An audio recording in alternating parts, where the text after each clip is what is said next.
Baik, di sini dari kelompok kami akan menjelaskan tentang data warehouse.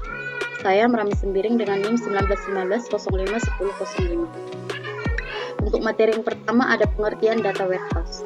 Data warehouse merupakan sebuah gudang data yang berisi data dalam jumlah besar, digunakan untuk proses analisa dan pembuatan laporan yang dibutuhkan oleh perusahaan. Fokus utama dari data warehouse adalah untuk menyediakan korelasi antara data dari sistem yang ada, yaitu dari persediaan produk yang disimpan dalam sistem purchase orders untuk pelanggan tertentu disimpan di sistem lain. Data warehouse terbagi menjadi beberapa jenis seperti Enterprise Data Warehouse, di mana merupakan sebuah sistem yang berisi berbagai kumpulan data yang berorientasi pada subjek terkait dimensi waktu serta terintegrasi. Kemudian yang kedua ada Operational Data Store, merupakan penyimpanan data yang tersedia ketika data gudang maupun OLTP atau Online Transaction Processing tidak menyediakan data yang dibutuhkan. Kemudian yang terakhir ada Data Mart, yang merupakan subset data yang tersimpan di dalam data gudang. Data ini bisa dikumpulkan secara langsung dari berbagai sumber data.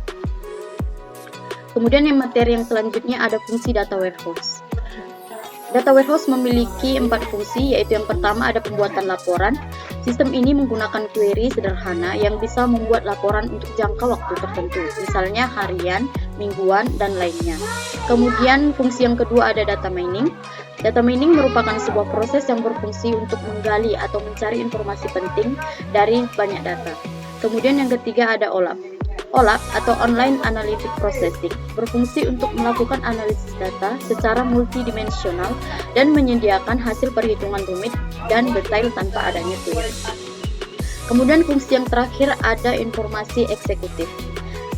Salah satu tujuan utama adanya data warehouse adalah supaya Anda bisa mengambil keputusan bisnis tanpa harus menjelajahi semua data perusahaan, karena data gudang merupakan ringkasan informasi penting dari sebuah bisnis.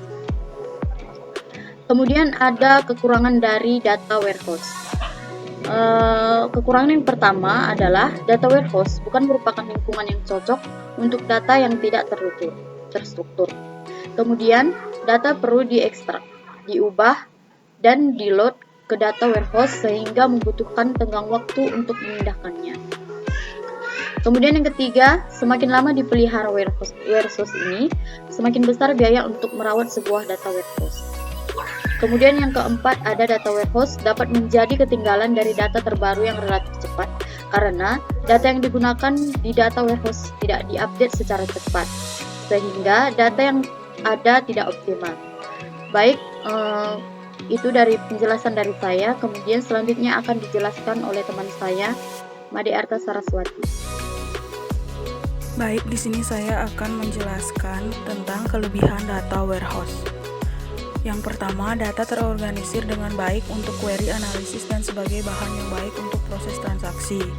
Yang kedua, perbedaan struktur data yang banyak macamnya dari sumber yang berbeda dapat diatasi.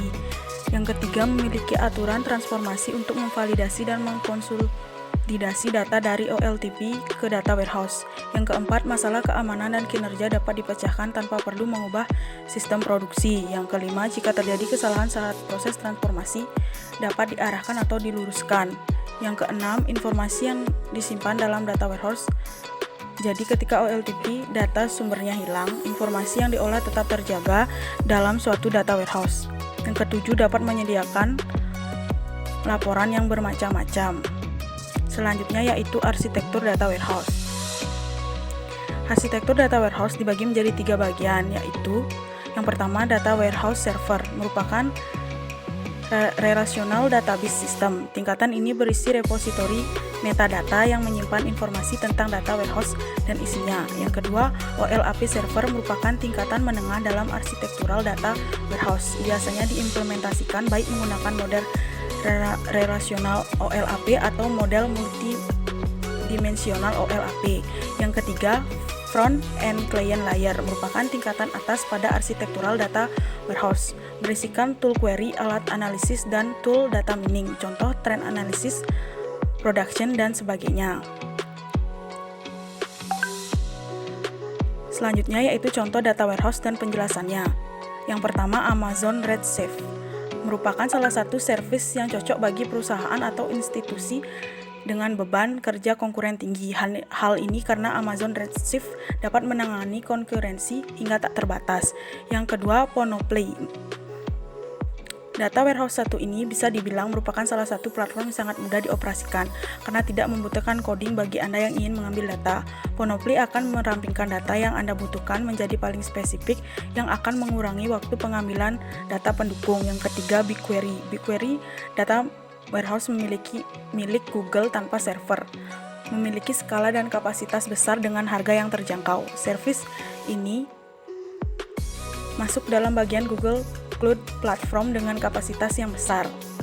Sekian presentasi dari kelompok kami. Saya ucapkan terima kasih.